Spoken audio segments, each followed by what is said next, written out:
আসসালামু আলাইকুম। এটিএন বাংলার গ্রামগঞ্জের খবরে সবাইকে স্বাগত জানাচ্ছি। আমি চিন্তিয়া হক। শুরুতেই সংবাদ শিরোনাম। ভারতের বাঁধভাঙা ঢলে সীমান্তবর্তী ৫ জেলায় আকস্মিক বন্যা। আখাউড়া স্থলবন্দর তলিয়ে গেছে। ফেনীতে উদ্ধার কাজে সেনাবাহিনী। দাবি দাওয়া নিয়ে অস্থিতিশীল পরিবেশ নয়, অন্তর্বর্তী সরকারকে নির্বিঘ্নে কাজ করতে অন্তত ৬ মাস সময় দেওয়ার অনুরোধ বৈষম্য বিরোধী ছাত্র আন্দোলনের। এবং টেকনাফে নাফ নদীতে ভেসে আসা ৭ রোহিঙ্গার লাশ উদ্ধার।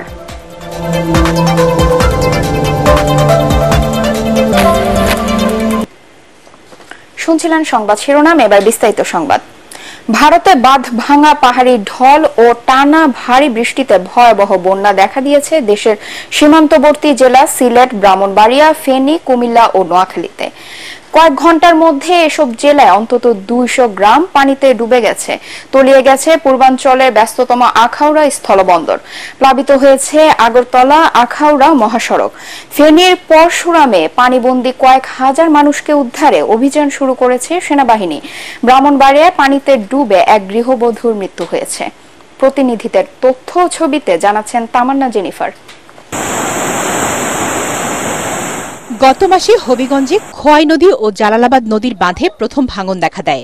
ওই দফায় রক্ষা পেলেও এবার উজান থেকে নেমে আসা পাহাড়ি ঢল ও টানা বৃষ্টিতে আবার ভাঙনে পানি ঢুকে পড়েছে সদর উপজেলার বেশ কিছু গ্রামে।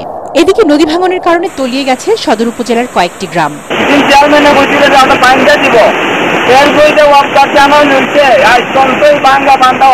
অনেক বড় গেছিল গাছ ভাঙ্গে বাজারের বাঙ্গালি ঠিকবার মতন আমরা বাড়ি বাঙ্গালি বসলাম। এরা খালি ফাইলিং করছে, এরা তোলে বললি মারছে, বললি মারে তুই বস্তাও দিয়েছে না এমনি দিয়েছে। বন্যায় তলিয়ে গেছে ১৮,০০০ হেক্টর জমির ফসল। পানি আরও বাড়লে জীবন জীবিকা ও ফসলের ব্যাপক ক্ষয়ক্ষতির আশঙ্কা করছেন কৃষক সহ সাধারণ মানুষ। অল্প সময়ের ব্যবধানে ২ দফা বন্যার ধকল না কাটতেই আরও একবার বিপর্যস্ত হয়ে পড়েছে ফেনীর ফুলগাজীর পরশুরামের জনপদ। গত কয়েকদিনের ভারী বৃষ্টিপাত ও ভারতের উজানের পানিতে মুহুরী, কহুয়া ও সিলোনিয়া নদীর বন্যা নিয়ন্ত্রণ বাঁধের ২৭টি অংশ ভেঙে পানি প্রবেশ করায় চরম ভোগান্তিতে পড়েছে লাখো মানুষ। সাগরের লঘুচাপের প্রভাবে ২ দিন টানা বৃষ্টিপাত ও ভারতের ত্রিপুরায় অতিবৃষ্টির কারণে বাংলাদেশের উত্তর পূর্বাঞ্চলীয় সীমান্তবর্তী নদীবেষ্টিত মৌলভীবাজার জেলার সবকটি নদ নদীর পানি বেড়েছে। প্রতিরক্ষা বাঁধ না থাকায় পানিবন্দী হয়ে পড়েছে বেশ কিছু গ্রাম। এদিকে ব্রাহ্মণবাড়িয়া আখাউড়া স্থলবন্দরে অস্থায়ী বেইলি সেতু তলিয়ে যাওয়ায় আখাউড়া আগরতলা সড়কে বন্ধ রয়েছে যান চলাচল এবং আমদানি রপ্তানি কার্যক্রম। ব্যাহত হচ্ছে ইমিগ্রেশন সেবা। কুমিল্লায় গেল ৩ দিনে ২৭৪ মিটার বৃষ্টিপাতে শত শত বাড়িঘর জলমগ্ন হয়েছে। সৃষ্টি হয়েছে জলাবদ্ধতা। নষ্ট হয়ে গেছে গোমতী চরের ৪,০০০ একর সবজি ক্ষেত। তামান্না জেনিফার, এটিএন বাংলা। বঙ্গোপসাগরে সৃষ্ট লঘুচাপের কারণে ২৫ আগস্ট পর্যন্ত সারা দেশের বিভিন্ন জায়গায় মাঝারি ও ভারী বৃষ্টি অব্যাহত থাকবে, এমন পূর্বাভাস দিয়ে আবহাওয়া অধিদপ্তরের কর্মকর্তারা জানিয়েছেন। সবচেয়ে বেশি বৃষ্টি হতে পারে দক্ষিণ পূর্ব অঞ্চলের জেলাগুলোতে। এতে করে চট্টগ্রামের পাহাড়ি অঞ্চলে ভূমিধসের আশঙ্কা রয়েছে বলে জানায় আবহাওয়া অফিস। তবে ঘূর্ণিঝড়ের আশঙ্কা নেই বলে জানান আবহাওয়াবিদরা। এদিকে পরিস্থিতি আগে চেয়ে কিছুটা স্বাভাবিক হয় বঙ্গোপসাগরে ৩ নম্বর সতর্ক সংকেত উঠিয়ে নেওয়া হয়েছে। বৃষ্টিপাতটা মূলত কিন্তু লঘুচাপের প্রভাবে কিন্তু সারা দেশে বৃষ্টিপাতটা হচ্ছিল। তো এখন যে অবস্থা দেখা যাচ্ছে বৃষ্টিপাতটা কিন্তু অব্যাহত থাকবে। এটা আগামী ২৫ তারিখ পর্যন্ত কম বেশি বৃষ্টিপাত হবে এবং এর সাথে কোথাও কোথাও ভারী বর্ষণের সম্ভাবনা আছে। তো ২৫ তারিখের পর থেকে বৃষ্টিপাতটা যে ভারী বৃষ্টি বা অতি ভারী বৃষ্টি হচ্ছে এই প্রবণতাটা কমে আসবে, তবে বৃষ্টিপাত থাকবে। দাবি দেওয়া নিয়ে অস্থিতিশীল পরিবেশ তৈরি নয়, অন্তর্বর্তী সরকারকে নির্বিঘ্নে কাজ করতে অন্তত ৬ মাস সময় দেওয়ার অনুরোধ জানিয়েছেন বৈষম্য বিরোধী ছাত্র আন্দোলনের সমন্বয়করা। আন্দোলনে আহতদের দেখতে চট্টগ্রামে গিয়ে সাংবাদিকদের এসব কথা বলেন সমন্বয়ক সার্জিস আলম ও হাসনাত আবদুল্লাহ। তাদের সাথে ছিলেন ধর্ম বিষয়ক উপদেষ্টা ডক্টর আফম খালিদ হোসেন। আন্দোলনে আহতদের প্রয়োজনে সরকারি খরচে বিদেশে পাঠানো হবে বলেও জানান তিনি। চট্টগ্রাম থেকে আবুল হাসনাতের পাঠানো রিপোর্ট জানাচ্ছেন জাহিদুল আলম। আওয়ামী লীগ সরকারের পতনের পর দেশের প্রতিটি ক্ষেত্রেই সংস্কারের দাবি তোলে বৈষম্যের শিকার বিভিন্ন অফিস আদালতের কর্মকর্তা কর্মচারীরা। কর্মবিরতিতে যান কয়েকটি সংস্থার কর্মী। কেউ কেউ প্রধান উপদেষ্টার বাসভবনের সামনের রাস্তা আটকে বসে পড়েন। রাজধানীর বিভিন্ন স্থানে প্রতিদিন দাবি দেওয়ার এমন কর্মসূচিতে অসহনীয় যানজট হচ্ছে, বিঘ্ন ঘটছে সরকারি কাজে। তবে এত তাড়াতাড়ি অন্তর্বর্তীকালীন সরকারকে এসব দাবি দেওয়া নিয়ে চাপ না দেওয়ার আহ্বান জানিয়েছেন বৈষম্য বিরোধী ছাত্র আন্দোলনের নেতারা। চট্টগ্রামের ধর্ম উপদেষ্টা ডক্টর আ.ফ.ম. খালিদ হোসেনের সাথে আন্দোলনে আহতদের দেখতে গিয়ে এই আহ্বান জানান তারা। আমরা আমাদের জায়গা থেকে স্পষ্ট বলি, আপনি অন্তর্বর্তীকালীন সরকারকে সময় দিন এবং আপনি আপনার জায়গা থেকে দাবিটি জানান, আপনি সমালোচনা করুন, আপনি আমাদের কাছে আসুন। আমরা বড় বড় গোষ্ঠীগতভাবে অন্তর্বর্তীকালীন সরকার হোক, বৈষম্য বিরোধী ছাত্র আন্দোলন হোক, এই প্ল্যাটফর্মগুলোর সাথে আপনাদের বসার ব্যবস্থা করে দিব। তবে পূর্ব শর্ত হচ্ছে রাষ্ট্রকে মিনিমাম একটি স্থিতিশীল অবস্থা আসার জন্য অন্তত 3 থেকে 6 মাস আপনাদের অবশ্যই সময় দিতে হবে। এ সময় আহতদের সাথে কথা বলে উন্নত চিকিৎসার জন্য প্রয়োজনে বিদেশে পাঠানোর আশ্বাস দেন উপদেষ্টা। আমাদের মাননীয় প্রধান উপদেষ্টা একটা ফাউন্ডেশন করার প্রক্রিয়া শুরু করেছেন। ওখানেই আমাদের ডাটা থাকবে, কারা আহত, কারা নিহত, যারা শহীদ হয়েছেন তাদের পারিবারিক সহায়তা, তাদের লেখাপড়া এই ফাউন্ডেশনের মাধ্যমে হবে। তারা আহত তাদের একেবারে সম্পূর্ণ সুস্থ না হওয়া পর্যন্ত তাদের চিকিৎসার ব্যয়ভার বাংলাদেশ সরকার বহন করবে। এবং যদি বিশেষজ্ঞরা মতামত দেন, আমরা অসুস্থ যে কোনো পেশেন্টকে বিদেশে পাঠাতেও আমরা সম্মত আছি। এছাড়া দেশ জুড়ে পণ্য মজুদের যে সিন্ডিকেট করে তোলা হয়েছে তাও ভেঙে দেওয়া হবে বলে জানান উপদেষ্টা ও বৈষম্য বিরোধী আন্দোলনের নেতারা। জাহিদুল আলম, এটিএন বাংলা। আওয়ামী লীগের সাংগঠনিক সম্পাদক আহমেদ হোসেন এবং চট্টগ্রাম বন্দরের সাবেক চেয়ারম্যান অবসরপ্রাপ্ত রিয়াল অ্যাডমিরাল মোহাম্মদ সোহায়েলের 4 দিনের রিমান্ড মঞ্জুর করেছেন আদালত। যুবদল নেতা নবীন তালুকদার হত্যার ঘটনায় পল্টন থানার মামলায় পুলিশ 10 দিন রিমান্ডের আবেদন করলে ঢাকার মেট্রোপলিটন ম্যাজিস্ট্রেট মোহাম্মদ জসিমের আদালত 4 দিনের রিমান্ড মঞ্জুর করেন। মঙ্গলবার রাতে সোহায়েলকে বনানী থেকে এবং আহমেদ হোসেনকে গুলশান এলাকা থেকে আটক করে ডিবি। আওয়ামী লীগের যেসব নেতা কর্মী 15 বছর অত্যাচার নির্যাতন করেছে তারা যাতে বিএনপিতে অনুপ্রবেশ করতে না পারে সে ব্যাপারে সকলকে সতর্ক থাকার আহ্বান জানিয়েছেন বিএনপির জাতীয় নির্বাহী কমিটির সদস্য রুহুল কুদ্দুস তালুকদার দুলু। দুপুরে নাটোরে জেলা বিএনপি কার্যালয়ের সামনে জাতীয়তাবাদী স্বেচ্ছাসেবক দলের 44তম প্রতিষ্ঠা বার্ষিকী উপলক্ষে আয়োজিত সমাবেশে তিনি এক আহ্বান জানান। এ সময় সংবাদ মাধ্যম নিয়ে তার আগের একটি বক্তব্যের জন্য দুঃখ প্রকাশ করেন বিএনপির এই নেতা। সমাবেশে জেলা বিএনপির আহ্বায়ক শহীদুল ইসলাম বাচ্চু ও জেলা স্বেচ্ছাসেবক দলের সভাপতি আসাদুজ্জামান আসাদ সহ অন্যান্য নেতারা বক্তব্য রাখেন। যে আওয়ামী লীগ 15 বছর অত্যাচার করেছে, এরা যদি আত্মীয়তার পরিচয় দিয়ে বিএনপির মিছিলে বিএনপির কর্মসূচিতে আসে, ওই বিএনপির কোনো ছাড় হবে না। গত 15 বছরে গুম, খুন ও সাম্প্রদায়িক গণ অভ্যুত্থানে অসংখ্য শিশু, ছাত্র জনতা হত্যার প্রতিবাদে এবং সাবেক প্রধানমন্ত্রী শেখ হাসিনা ও তার দোসরদের বিচারের দাবিতে দেশের বিভিন্ন স্থানে বিক্ষোভ মিছিল সমাবেশ করেছে জাতীয়তাবাদী যুবদল। বরিশালে বিএনপি অফিস চত্বরে সমাবেশ অনুষ্ঠিত হয়। যুবদলের কেন্দ্রীয় সহসভাপতি অ্যাডভোকেট এইচ.এম. তসলিম উদ্দিন সহ অন্যান্য নেতারা সমাবেশে বক্তব্য রাখেন।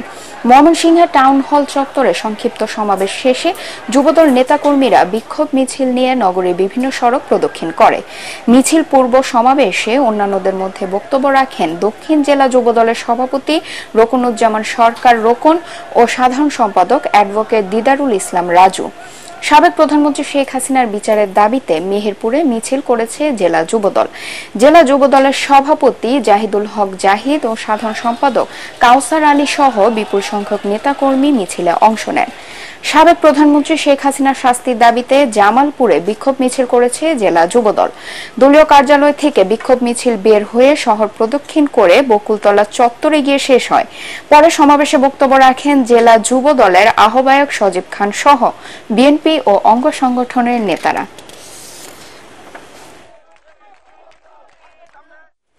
কক্সবাজারের টেকনাফে নাফ নদী থেকে 7 রোহিঙ্গার লাশ উদ্ধার করেছে স্থানীয়রা।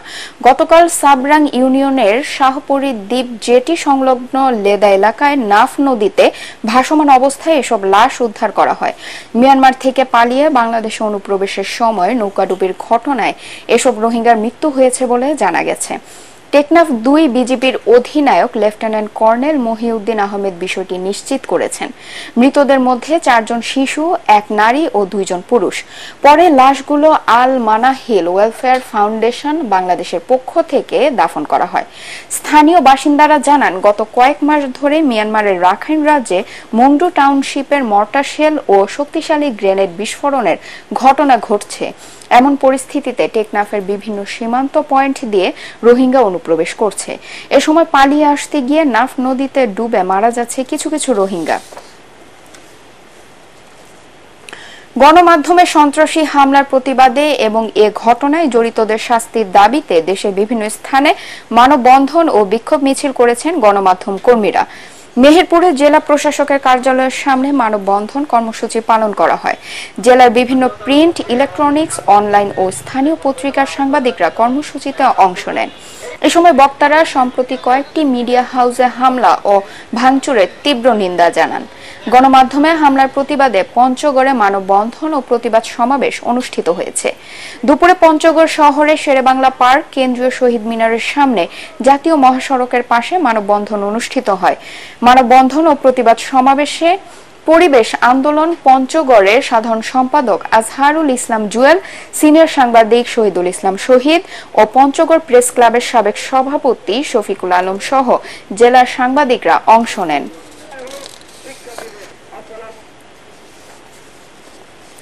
2009 সালে পিলখানায় বিদ্রোহের ঘটনায় চাকরিচ্যুত বিডিআর জওয়ানদের পুনর্বহাল ও 57 জন সেনা কর্মকর্তা সহ 74 জনকে হত্যার পুনর্বিচারের দাবিতে ময়মনসিংহে মানববন্ধন অনুষ্ঠিত হয়েছে। সকালে নগরীর ফিরোজ জাহাঙ্গীর চত্বরে মানববন্ধন কর্মসূচিতে চাকরিচ্যুত ও ক্ষতিগ্রস্ত বিডিআর সদস্য এবং তাদের পরিবারের সদস্যরা অংশ নেন। পরে একটি বিক্ষোভ মিছিল নগরীর বিভিন্ন সড়ক প্রদক্ষিণ করে। যশোরের মুজিব সড়কে প্রেস ক্লাবের সামনে চাকরিচ্যুত বিডিআর সদস্যদের উদ্যোগে মানববন্ধনের আয়োজন করা হয়। মানববন্ধনে 5 শতাধিক চাকরিচ্যুত বিডিআর সদস্য ও তাদের স্বজনরা অংশ নেন। এ সময় বক্তারা বলেন, 2009 সালে 25 ও 26 ফেব্রুয়ারি পিলখানায় যে হত্যাকাণ্ড হয়েছিল সেটি বিডিআর বিদ্রোহ নয়, পরিকল্পিত হত্যাকাণ্ড ছিল।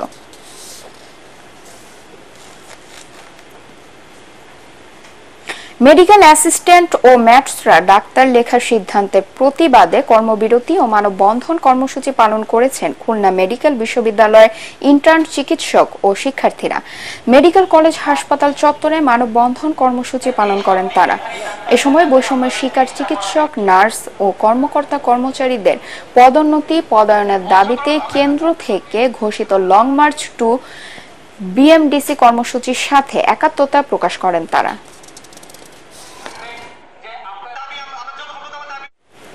শেখ হাসিনা শাসনামলে সিরাজগঞ্জের জাতীয় কওমি জুট মিল সহ দেশের 25টি বন্ধ জুট মিল পুনরায় চালুর দাবিতে বিক্ষোভ সমাবেশ করেছেন বেকার শ্রমিক কর্মচারীরা। সিরাজগঞ্জের বাজার স্টেশন মুক্তির সোপানে জাতীয় জুট মিল শ্রমিক কর্মচারী সমন্বয় পরিষদের আয়োজনে সমাবেশ করা হয়। সমাবেশে জাতীয় জুট মিল শ্রমিক কর্মচারী সমন্বয় পরিষদের সমন্বয়ক প্রবীণ শ্রমিক নেতা শহীদুল ইসলাম, জাতীয় মুক্তি কাউন্সিলের সিরাজগঞ্জ জেলা আহ্বায়ক কমরেড বরকতুল্লাহ ও রূপান্তর গণনাট্য দলের সভাপতি আব্দুল মালেক সহ অন্যান্যরা বক্তব্য রাখেন। বক্তারা মজুরি কমিশনের এরিয়া বিল সহ শ্রমিক কর্মচারীদের সকল পাওনা অবিলম্বে পরিশোধের দাবি জানান। শিক্ষার্থীদের বিক্ষোভের মুখে পদত্যাগ করেছেন রাঙ্গামাটির কাপ্তাইয়ে বাংলাদেশ সুইডেন পলিটেকনিক ইনস্টিটিউটের অধ্যক্ষ আব্দুল মতিন হাওলাদার। দুপুরে তিনি পদত্যাগ করেন। এর আগে এক ছাত্রীকে যৌন হয়রানির অভিযোগে প্রতিষ্ঠানটির সিভিল উড বিভাগের জুনিয়র ইনস্ট্রাক্টর এজাবুর আলম ও অধ্যক্ষ আব্দুল মতিন হাওলাদারের পদত্যাগের দাবিতে মঙ্গলবার বিকেল হতে শুরু হওয়া বিক্ষোভ কর্মসূচিতে কয়েকশো শিক্ষার্থী অংশ নেন। এদিকে কারিগরি শিক্ষা বোর্ডের এক প্রজ্ঞাপনে অভিযুক্ত শিক্ষক এজাবুর আলমকে বিএসপিআই হতে প্রত্যাহার করে কারিগরি শিক্ষা বোর্ডে সংযুক্ত করা হয়েছে। নওগাঁয় আস্তান মোল্লা কলেজের অধ্যক্ষ মাহবুবুল ইসলামের পদত্যাগের দাবিতে বিক্ষোভ করেছেন শিক্ষার্থীরা। সকালে কলেজের মেইন গেট বন্ধ করে সামনের রাস্তায় এই বিক্ষোভ করেন তারা। কলেজের অধ্যক্ষের বিরুদ্ধে নিয়োগ বাণিজ্য, বিভিন্ন বিষয়ে অতিরিক্ত অর্থ আদায় এবং মাসিক বেতনের নামে শিক্ষার্থীদের থেকে কয়েক গুণ বেশি টাকা নেওয়ার অভিযোগ রয়েছে। এসব বিষয়ে শিক্ষার্থীরা প্রতিবাদ করলে কলেজ থেকে বহিষ্কারের হুমকি দেওয়া হয়। অধ্যক্ষ পদত্যাগ না করা পর্যন্ত আন্দোলন চালিয়ে যাওয়ার হুমকি দিয়েছেন শিক্ষার্থীরা। যশোরের শার্শায় নাভারুন ডিগ্রি কলেজের অধ্যক্ষ ইব্রাহিম খলিলের পদত্যাগের দাবিতে অবস্থান কর্মসূচি ও মানববন্ধন করেছেন সাধারণ শিক্ষার্থীরা। অধ্যক্ষের বিরুদ্ধে দুর্নীতি, অনৈতিক কাজে জড়িত থাকা, গণহত্যার সংহতি, স্বৈরাচারী সরকারের দোসর ও সন্ত্রাসী রাজনৈতিক সংগঠনের সাথে জড়িত থাকার অভিযোগ রয়েছে। আগামী 24 ঘন্টার মধ্যে অধ্যক্ষ পদত্যাগ না করলে যশোর বেনাপোল মহাসড়ক অবরোধ সহ কলেজের সকল কার্যক্রম বন্ধ করে দেওয়া হবে বলে জানিয়েছেন আন্দোলনকারীরা।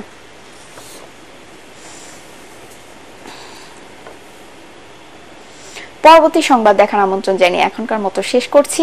এটিএন বাংলা সংবাদ ইউটিউবে দেখতে ব্রাউজ করুন youtube/ATN Bangla News। ধন্যবাদ সবাইকে।